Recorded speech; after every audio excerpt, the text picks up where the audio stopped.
Welcome to Anxious Tea Time, the show where we discuss the wonderfully different aspects of mental health. I'm Ellie. And I'm Gulli. And this week we're going to be discussing anxiety disorders. We're going to give a brief overview of the different types of anxiety disorders, some of the symptoms, and discuss a bit about how they overlap. Even if we will talk about a lot of the symptoms of anxiety disorder, do keep in mind that this episode is in no way a replacement for a proper evaluation and discussion with a mental health professional. This is for informative purposes only, but if you feel like you might be struggling with some sort of anxiety disorder or other mental health issue, please talk to your GP. With that said, a lot of the disorders we'll be talking about are often very intense and distressing versions of issues we all can face to a certain extent throughout our lives. So even if you have not been diagnosed with a disorder, nothing is stopping you from searching up and using coping mechanisms and tricks for a specific disorder if you feel like you have a similar mental health issue. For example, even if you don't have clinical social anxiety, you can still benefit from mindfulness and breathing exercises to calm yourself down when you might find yourself in a stressful social situation. Yeah, you might want to look into common cognitive behavioural techniques. These aim to battle and fact-check distressing thoughts even if you don't suffer from generalised anxiety. Yeah, mental health isn't black and white, and I think can be useful for all of us to recognise different types of anxiety and anxiety disorders. But with that said, what you will hear today is a very brief overview, and every single one of these disorders could easily have their own episode. But without further ado, let's jump into it. What most people think about anxiety is one set of reactions and thoughts and fears, when in fact there are a variety of different types of anxieties. For example, you can have social anxiety, general anxiety, OCD, panic disorder, and people perceive these at different severities based off their symptoms. For example, one person may have a severe social anxiety disorder, but their reactions and symptoms to their fear can be seen as less intense as someone with general anxiety disorder. This can be damaging for these people and with this disorder, as they may feel like they won't be taken seriously as their disorders and may not be as life-altering as other ones. Yeah, that's very true, and how we express our symptoms to the disorders we'll be discussing can be very different. Some people might end up withdrawing a lot and have a lot of internal anxiety, and you may not notice, while some people might have very outward reactions of panic and crying and being very almost vocal about it. And obviously that doesn't actually say anything about the severity of anxiety, just how you deal with it.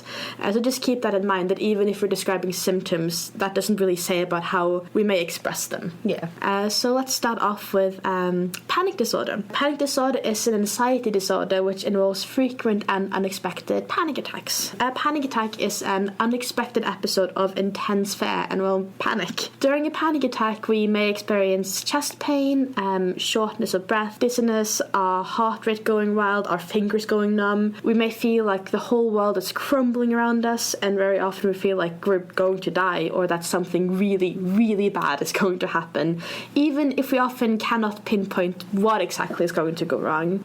We don't need to have an actual panic disorder to experience panic attacks, which, again, panic attacks can be quite common to experience at some point in our lives, often due to high stress or other things. But one symptom that is very common in panic disorder is having a lot of anxiety about having another panic attack, ironically enough, the anxiety for the anxiety, at least a month after a panic attack, which can often lead us to avoid situations which have triggered a panic attack in the past and can become very all-consuming in terms of how we conduct our daily lives. To be diagnosed with panic disorder, you also need to not be diagnosed with any other anxiety disorder, which could cause the panic attack, as panic attacks are inherently very common with different anxiety disorders. Common treatments to panic attacks are cognitive behavioral therapies to help us address false beliefs and anxiety cycles, as well as psychiatric medication, if that's a good fit for you. It's a very odd and interesting disorder in a way, that's having anxiety for anxiety, because obviously with other anxiety disorders you have a specific trigger that you think will get you in a specific situation, and literally having an anxiety attack over having an anxiety attack is sort of like an odd concept to see. Like I studied psychology myself, and even panic disorders, reading into it and learning more about it, it's a very confusing concept in some sort of way. Yeah, definitely, because it's not just about that, like experiencing random panic attacks. It's definitely like the significant fear and trying to navigate your life in such a way to avoid panic attacks, which again, like the avoidance can lead to more anxiety, which can lead to a higher risk of having panic attacks. It can be like a very, very vicious cycle. Yeah, and considering it's a very common anxiety disorder, and also not many people know much about it. Yeah, definitely. Like, even myself, I don't know much about it anyway, and I never really heard much about it beforehand. That it's such an interesting concept in a way, and it's sort of sad to hear that not many people really know about it, because of the main anxiety disorder is general anxiety disorder, that you don't really get to hear how intense these things are, because obviously you're going to have to navigate your life around all of these anxieties that could possibly cause an anxiety attack, so it can be so detrimental to your life. Yeah, and apparently it's a very almost common occurrence that a lot of people will call 999 and when they first experience a panic attack, if they're not used to it, because it can legitimately feel like you're having a heart attack. Yeah. Especially I kind of like underline enough like that intense feeling of dread a panic attack often comes with. So not only are you feeling these like really weird, unexplained physical symptoms, you also generally feel like something really bad is happening. And it's very like difficult to tell them apart from other things. So obviously if you have been diagnosed with panic disorder or very used to panic attacks, you obviously get to know yourself a bit more, and you can like feel a panic attack coming on. But for those of us who experience it for the first time, it can be incredibly scary. Panic attacks aren't just uniquely in panic disorders, they're also in other anxiety disorders as well, like general anxiety disorders, also known as GAD, is the most common anxiety disorder in the world, and it is an anxiety disorder characterised by chronic anxiety. This is exaggerated worry and tension, even when there's like little or nothing to provoke it at all. When it comes to triggers or provoking thoughts, it can be a fixation on a specific fear or even many different ones. For example, a common fear of people with GAD is a fear of dying. This fear can be so incredibly intense that it can interrupt day-to-day tasks and prevent people from being in certain situations due to the possible outcomes. Or they may even go into a crisis on the concept of death and the inevitability, putting themselves in almost a paralytic state. These fixations don't always stay the same and can shift into different fixations and thoughts. These aren't just mental fixations either. Specific situations can also trigger these attacks. For example, someone may unawarely get on the wrong bus home and end up lost. This can trigger an anxiety attack to the extent where they're unable to move or can't trust anyone or breathe or even open their eyes. Symptoms can vary from psychological ones, such as the sense of dread, difficulty concentrating, restlessness, constantly feeling on edge, and irritability. But there are also physical symptoms as well, such as dizziness, tiredness, muscle aches, sweating, stomachache, trembling, headache, and even feeling sick. These always don't happen at the same time. It can be a mix and match of different symptoms and reactions depending on what's triggered it. These all happens in assortments of ways. Sometimes when we do experience general anxiety disorder, we might be aware that our anxieties are unjustified, or that it is actually like we're having an anxious episode and can recognize that and navigate it. But sometimes anxiety can be so all-consuming that in the moment we may be completely convinced that our anxieties are justified and kind of either way go out of our way to alleviate the anxiety, which may not often be very productive or beneficial to us. Oh yeah, of course, it's sometimes it can be completely irrational in your head what you're thinking, and these overthinking situations of if this happens or if I do this specific thing then this outcome will happen no matter what. Even if it could be completely insane, in your head it's completely rationalised and it makes complete sense. Yeah, you can be incredibly worried and anxious about something and obsess over it for an entire day, if not longer. Then you can wake up the next day and being like, oh, that was kind of dumb, wasn't it? And it's all about this balance of trying to validate what of your anxieties are something that you should actually be concerned about, and how to be concerned about something properly and beneficially instead of being obsessing over something to your detriment. Yeah, because of course it's not always going to be something that it makes sense to other people, and it can be very distressing and it can be very affecting onto your life choices and decisions. Common treatments for this disorder is cognitive behavioral therapy, which is a therapy that kind of aims to help you navigate this anxieties and ways to calm down, ways to fact check your anxieties, ways to help the cycle, and more long-term plans. And also it's very common to pair this with psychiatric medication if that's a good fit for you. Next type of anxiety disorder is obsessive compulsive disorder, or OCD, which is the presence of recurrent unwanted thoughts or obsessions and or repetitive behaviors which become so consuming they interfere with your daily life. OCD often involves a cycle of first having anxiety-inducing thoughts and worries like, I might leave the stove on, and if I do, it might burn down the house. Then do a ritual or behavior that alleviates the anxiety and like makes us feel better. Like, I should double check the stove to make sure it's off before I go outside, which often develops to what is dysfunctional, to the extent of, oh, if I don't check the stove exactly 15 times before I leave the kitchen, my house will burn down. Double checking or having certain rituals to alleviate anxiety of something is something we're all familiar with, but with OCD, these anxiety-inducing thoughts, rituals, and obsessions become so all-consuming that they drastically impact your daily life. These anxieties and rituals don't need to be logical, and can be something simple like, if I do not think these specific things about my mom 5 times on the bus, something bad will happen to her. Those of us with OCD are most of the time aware that these anxieties and beliefs are irrational, but anxiety is just so all-consuming that you feel unable to resist them and break free. We may try to alleviate this kind of anxiety by avoiding situations that can trigger it, or we might self-medicate with alcohol or drugs. And all this can just drastically impact your life, not only the disorder, but you trying to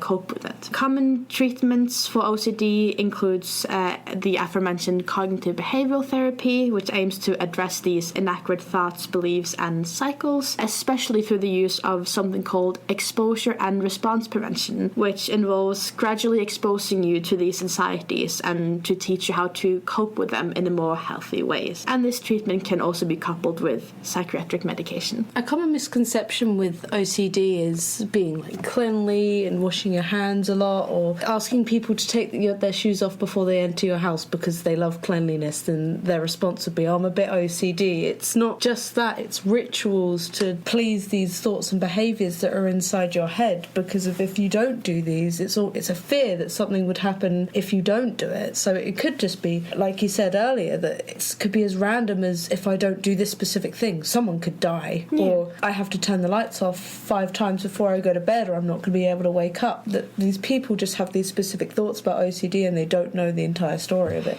Yeah, definitely, and often the behaviours you may witness from those sorts of OCD is almost just like the end result of an entire anxiety cycle. So when you see someone doing maybe repetitive behaviours or repeating words or seemingly repeating thoughts, if I tell you about it, that's the end stage of an entire anxiety cycle of logic and something called magical thinking, where we link up things that aren't necessarily correlated, like numbers or how you say something was like a really weird external consequence, as you were saying, like, I need to flip the light switch, or something really bad will happen to me. Like, those aren't correlated at all, but in this kind of anxiety cycle, you can be absolutely convinced that it is. They completely justify that the actions that they do in their heads, which is why the treatment CBT is so useful, because of what CBT does. It breaks down each part of their anxiety and thoughts and disconnects them in a way that makes them not make sense anymore, just how other people see things. If they see a light switch, they're not automatically going to think, oh no, this will kill me. Yeah. It's a way of breaking your brain down that makes you think in, I'm going to say, a normal way. Yeah, being able to look at things from the outside, that like, oh, I just got the thought that if I do not pick up that coin from the ground, something bad will happen to my partner. But you're able to take a step back and be like, okay, what will happen if I give in to this thought right now? Maybe you need to do it because like your anxiety is already high anyway, so you don't have the time to deal with it. Or you realize that like, oh, maybe this is a destructive cycle I don't want to get into again. I'm going to try really hard not to pick up that coin. Another common anxiety disorder is social phobia. This is more well known as social anxiety disorder. It's an overwhelming anxiety and excessive self-consciousness in everyday social situations. Social phobia can be limited to to only one type of situation, such as fear of speaking in formal or informal situations, or eating or drinking in front of others, or it can be in its severe form, so broad that a person's experiences symptoms almost every time, and this happens every time they're around other people.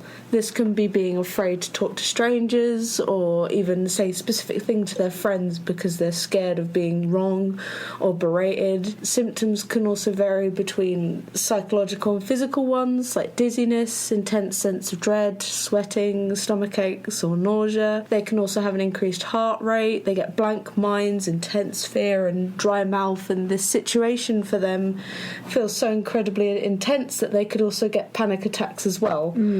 A lot of anxiety disorders have symptoms such as panic attacks because of it's the oversense of fear and panic and overthinking that drives them to this situation. Yeah, especially the overthinking in terms of social anxiety. For those who have social anxiety, it can be experienced at like always being constantly worried that you said something wrong, that you came across as stupid, that you made someone upset, often obsessively going over situations where you said something maybe wrong, always being worried that like someone is actually upset with you, or that like, oh, your friends, the people around you are actually very like secretly annoyed or angry or upset with you, and is always being very, very hyper vigilant, very worried, very anxious about specific social situations in our lives. And as you said, can be very general to the people we know, but can also manifest itself as in like, oh, you might be completely safe talking to your friends and family, but you're almost unable to speak to any kind of stranger. Yeah, and this can vary in all different types of situation, and it can hit you at any point. One minute you could be talking to your friend walking down the street and you'll see something and it could make you absolutely terrified of being in that place or in a situation or a previous situation that you've been in, like speaking publicly where something hasn't even gone wrong, but say if you stuttered and no one really noticed, you will overthink that one little bit over and over again, thinking, oh, people are noticed, people are thinking about it, they're judging me about this one specific thing, and it's something that's not exactly short term, it's something that you focus on. Even if it's like days later, you'll go back and think about that one small thing or large thing you've done. Yeah, definitely. And to experience social anxiety, not disorder but just social anxiety, is very common in all of us. Again, a lot of us aren't really fond of public speaking or things like that, but social anxiety is to the point where it again like drastically impacts your daily life, as well as it just causes like significant distress to you as well, because we all can be a bit worried about what our friends actually said, or if you said something wrong the other day, and think about it a little bit. It's when it comes to the point that it's just causing you a lot of distress and you find yourself trying to cope with it in a way that's not sustainable. You may end up becoming incredibly withdrawn, maybe completely avoiding your friends because you think they are mad at you or you don't want to upset someone.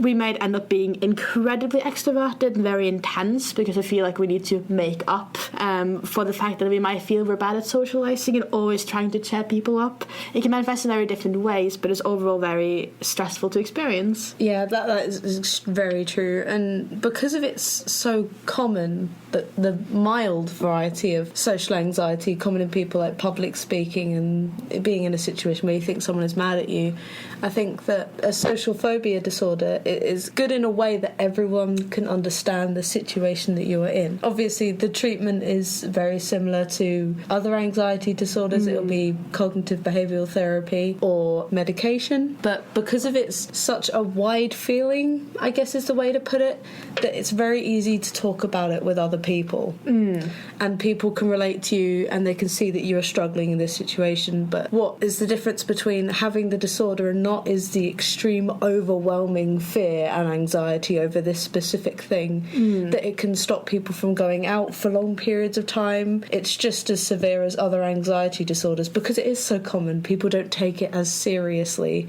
Just like OCD, there's that bit of stigma behind it, that they have this specific set, like, oh, this is what it is.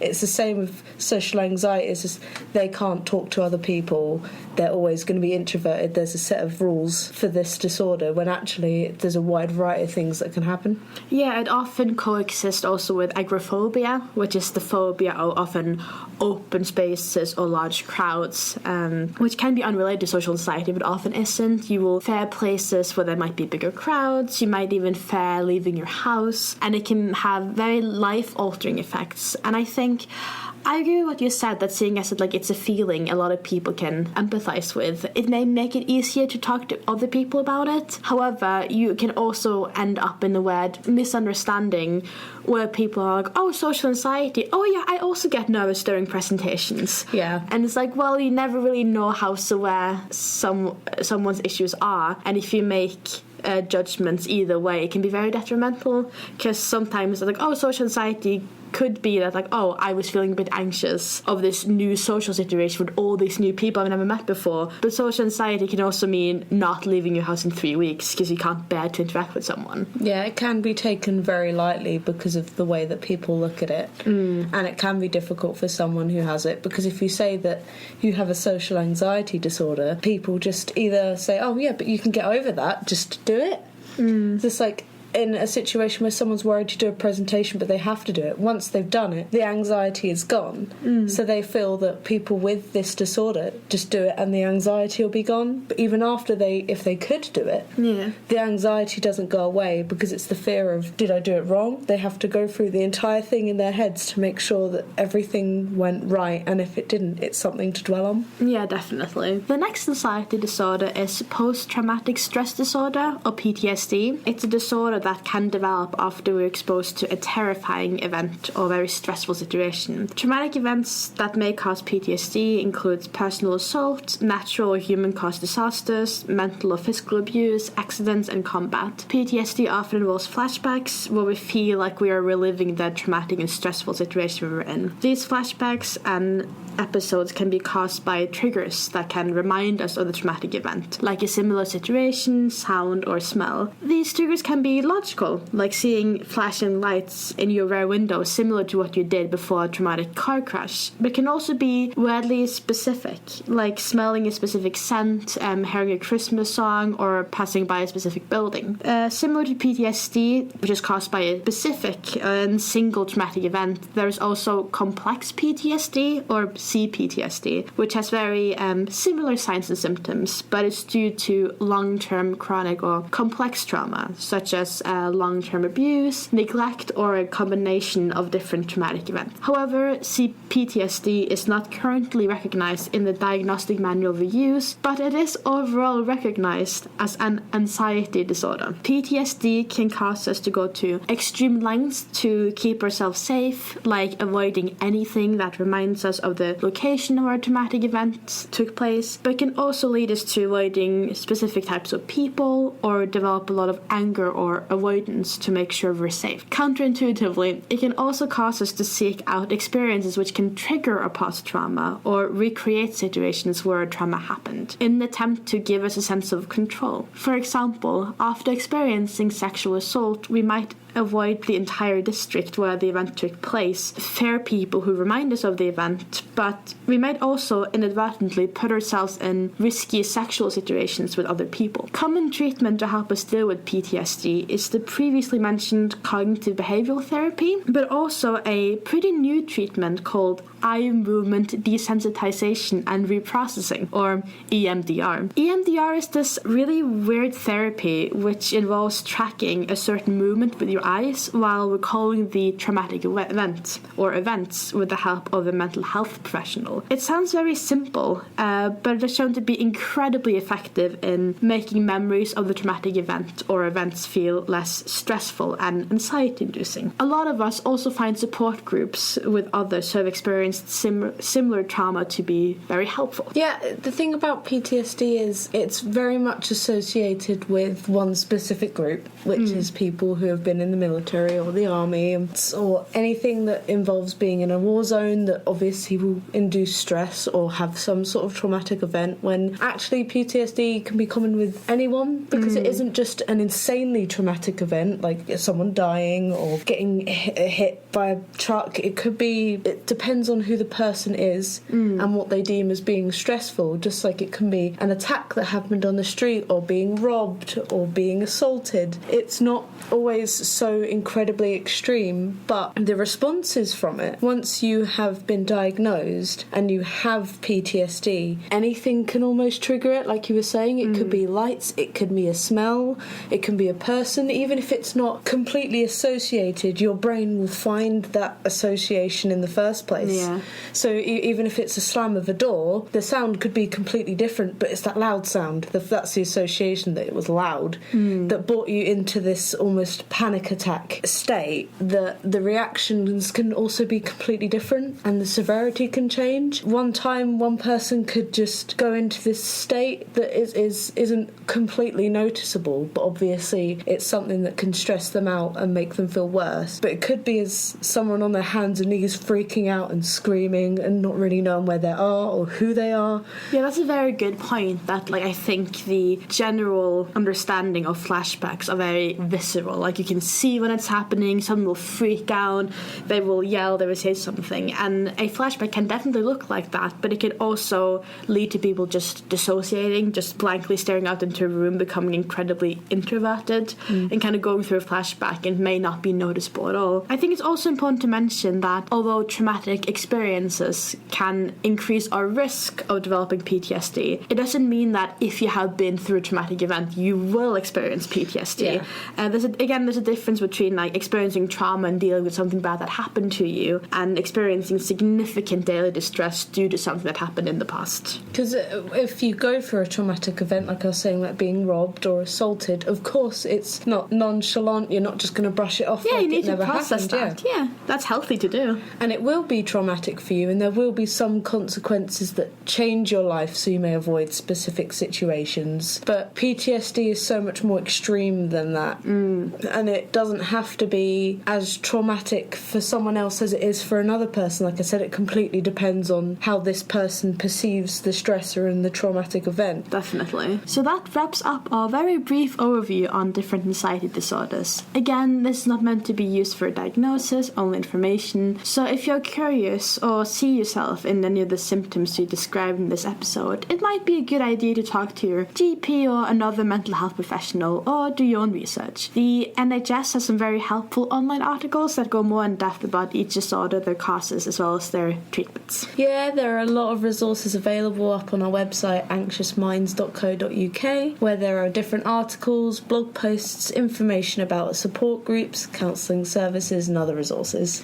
And as always, if you have any feedback, questions or requests, you can reach us at anxious.minds@yahoo.co.uk. And that wraps up this episode. This has been Anxious Tea Time with Ellie and Gulli. Feel free to listen to our last episode and other Anxious Mind shows on radio.anxiousminds.co.uk, and we'll see you next week.